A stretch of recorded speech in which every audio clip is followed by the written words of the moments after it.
The new area of Summerset is beautifully done. Its counterpart, the island of Artaeum, is just as dazzling. No one will argue that aesthetically, ZeniMax hits this chapter on the nose. As you begin your questing in Summerset, you're welcomed right off the bat by some familiar faces from the base game and other DLC zones. It's a warm feeling knowing that you're not alone in this journey, and it gives you that sense of continuity.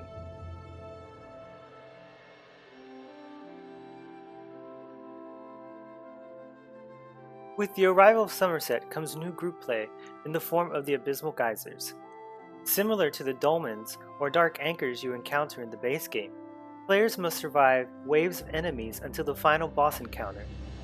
At the end, you are greeted with your spoils in the form of a giant clam in place of a chest. There are also a few new public dungeons. They are massive in size and filled with enemies. Safe to say that no matter if you're grinding away or just enjoying the questing, you'll find it here.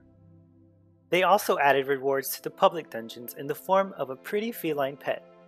Collect all pieces to reveal this furry companion.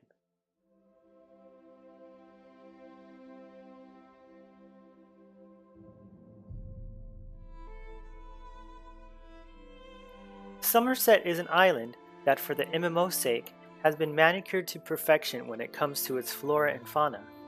Pretty, colorful trees and fields of pink and purples, beaches of clear water. But where are the other biomes that live on any island or in any other place in Tamriel? It's a far cry from the deserts in Alikir or even the dangers of Morrowind, and I feel like the developers missed the mark on this. Now, I know this has happened before with the other chapter, Morrowind, where certain gear sets are locked behind the purchase of the chapter.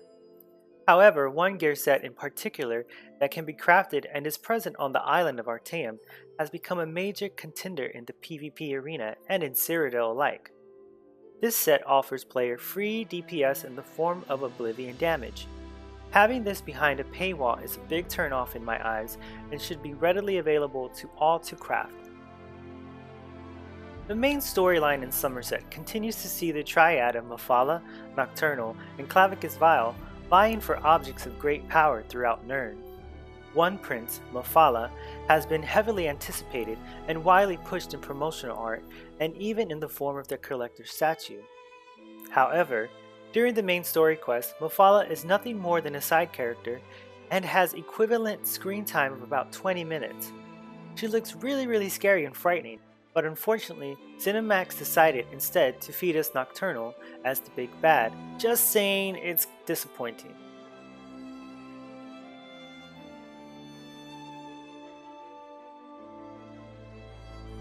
The main story is intriguing, and so are their NPCs. The big bad is a bait and switch in my opinion, and ZeniMax should have capitalized on the unique Daedric prince Mephala. Players will have fun, no doubt, but take the chapter at face value. Under the pretty cover, it's simply a smaller version of the base game, and unlike Morrowind, falls flat with the main story. Overall, the Summerset chapter has all the right pieces to keep players in the zone and enjoying the content for months to come until the next DLC is released. Thank you for watching, and please leave your comments for me and let me know how you feel about the new Summerset chapter.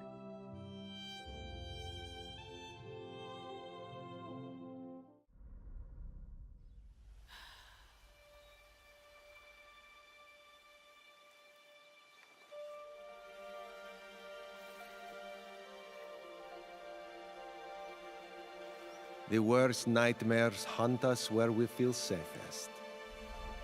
At home. At last.